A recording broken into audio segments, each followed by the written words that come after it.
sometimes, you know, what we may think of love is based on things that we experienced in our homes, and sometimes that might not be complete.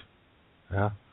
Sometimes a lot of in the Western world, a lot of times when we grow up in homes, even homes that are supposedly good, where there's no drinking, no alcohol, no abuse, but still there's abuse can be covert too, where people will say things like, well, men are supposed to do this and women are supposed to do that and so forth, and that's an abuse to talk like that. And then that's kind of a brainwashing thing, yeah, programming children to, become victims and oppressors.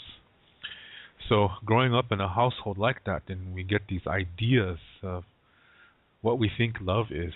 And people from my generation, we most of us grew up in homes that had moms and dads, and those of us who didn't, we were seen as outcasts. Yeah, and my mother, a single parent, and it was just me and her. And everyone else in the neighborhood had moms and dads. So as a result, we were seen as outcasts. But sometimes it bothered me, but most of the time it didn't, because I had my music, and that was my world. It still is my world. But in these homes, you didn't really see too much,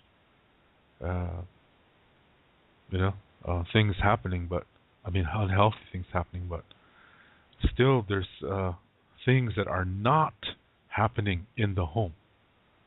Yeah, children are still not receiving emotional training because the parents don't have it either, and their grandparents don't have it either, and their great-grandparents don't have it either, because they went through a boarding school experience where all they experienced was unhealthiness, taken away from their families, as children, being told that their parents were dead, and if they spoke their language or anything about their culture, they were tortured, they were beaten, they were sexually molested, and so this, they didn't want to talk about these things because it was so traumatic.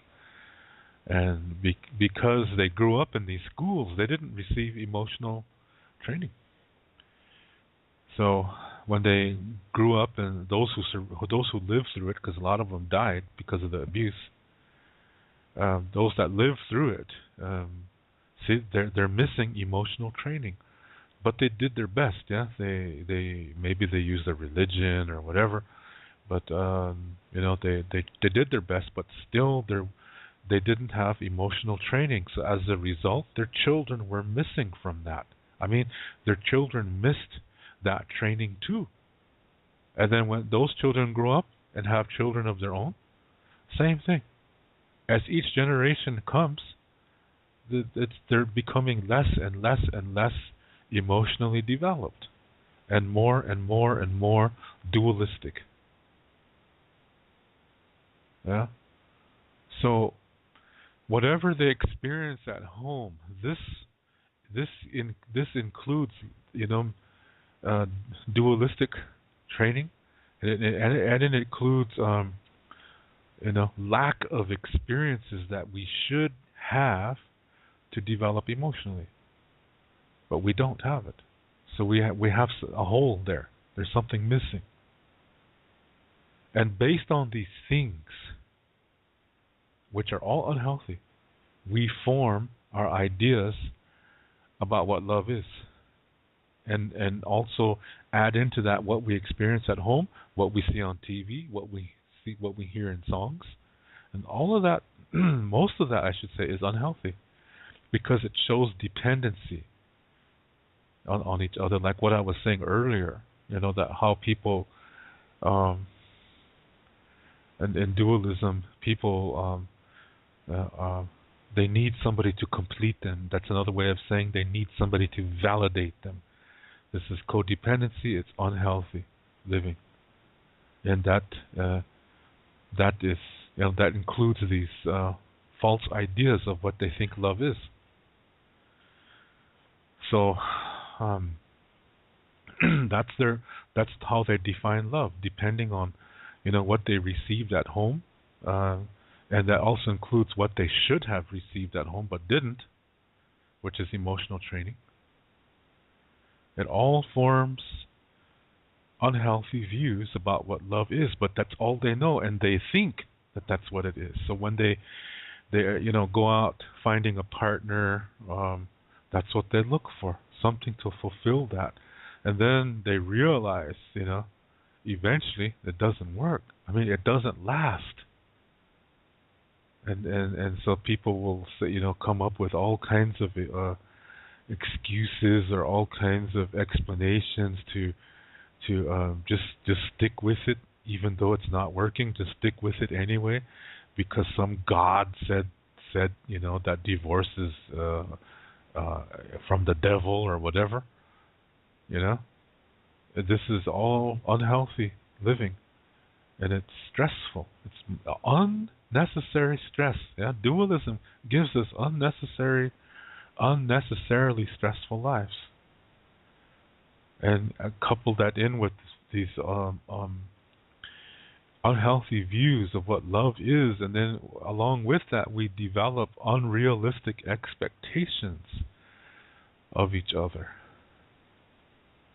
And when we cannot meet those expectations, then we feel bad. We feel, okay, I'm not good enough, or that person is not good enough, or whatever. Yeah? And we only focus on the surface. And maybe we're afraid to end it. We don't want to be alone, so we stay in it, saying that this is what love is, and this is the difficulty that's included with love. This is not true. Yeah.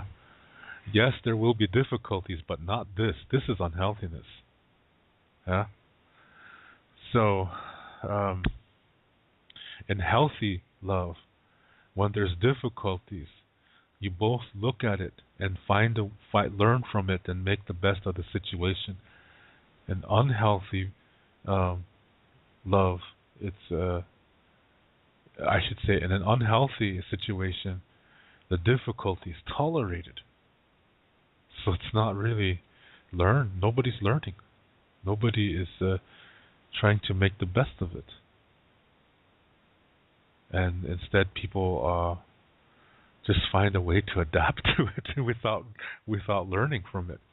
Yeah, and usually that means somebody's suffering.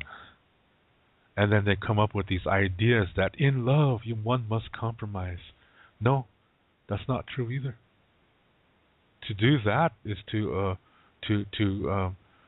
you're changing yourself for that other person, to keep them there. Whether that means constantly serving them or constantly getting beaten up by them or whatever, it's all unhealthy. In a healthy relationship, when you come, like I said, when you come to a difficulty, you really, really search it. You really, really look at it. You examine it, and you think, okay, I can do this part.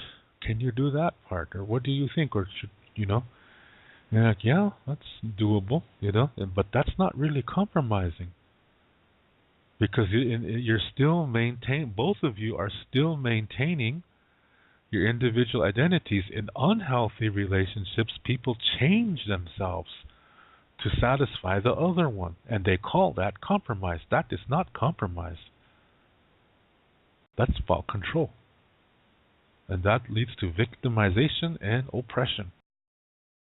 Because we receive these unhealthy views as we grow up by what we see at home, what we experience, what we see in TV, what we read in romance novels and listen in music, and all this is forming and putting a seed deep inside of us of an unhealthy concept. And this is not really love. Some people they call it pseudo-love. It's fake love. It's an illusion because it's based on fear and control. And it's duality. So a lot of us think that we know what love is, but what it is that we know is something really unhealthy. Yeah, there's that famous equation: if A equals B and B equals C, that means A equals C. Okay? A is our idea of love. B is our experiences or our lack of certain experiences growing up in our homes.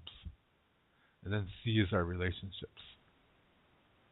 So A equals C, that means our concept of love is based on the environment we grew up in at home, and this sets up what kind of relationships we develop with others. Yeah? That's what I was just explaining here.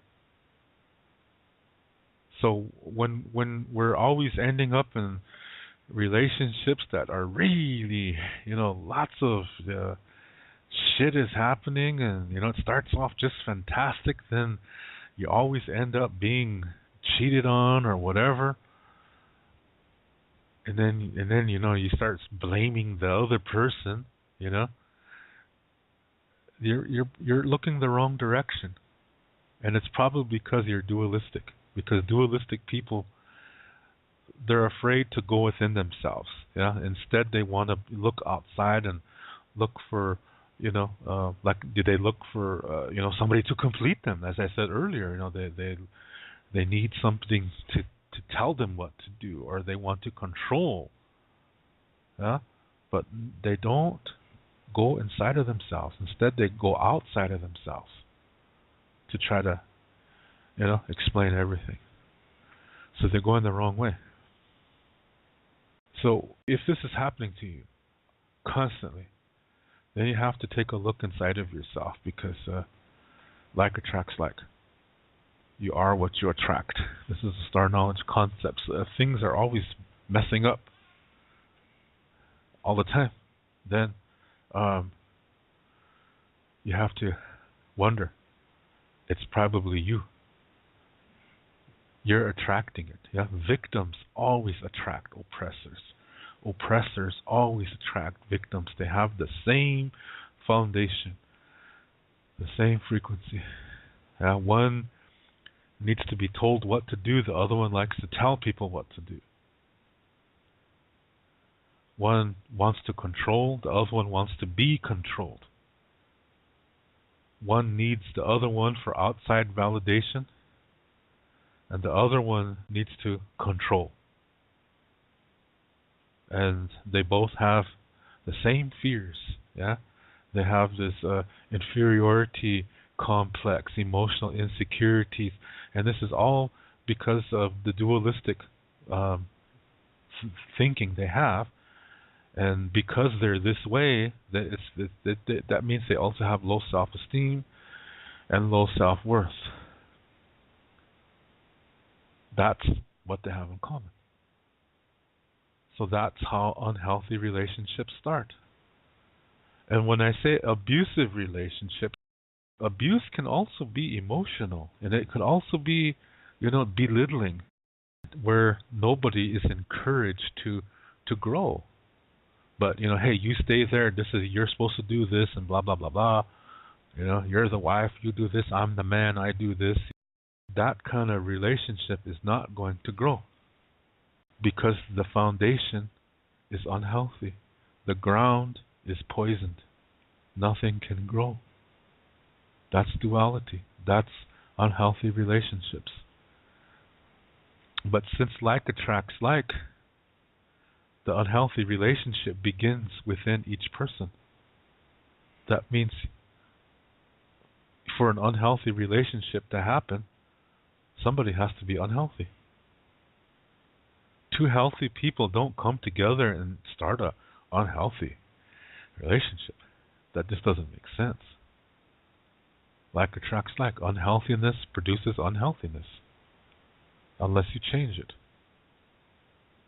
I saw this picture one time some lady put up, on Facebook. Yeah, I met Mr. Married. I met Mr. I still live with my mom. Mr. Can I borrow your credit card? Mr. Can I borrow your car? Mr. Can you buy me clothes? So I met all those, but I met all the Mr. Wrongs, and I don't think a Mr. Right exists. And I'm like, this is so it's just really good example of what I'm talking about. They blame everything on others when actually the blame should be on themselves because they attracted those people. So like attracts like, very basic Lakota concept. So if you want to have a healthy relationship, you have to have one with yourself first. Meaning you have to be healthy emotionally, mentally, spiritually, physically, because they all work together. All those four parts work together. And that helps you to communicate from your sacred center.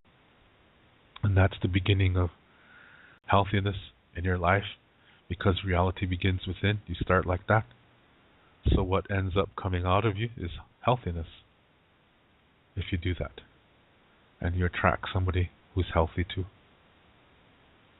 Sometimes people will pretend to be healthy, but you'll recognize them. You'll see they're deceiving. Yeah, they're liars. They're deceptive. You will be able to see that when you're healthy. So you know how to treat that. Yeah, you know how to deal with that effectively so it doesn't bring you down.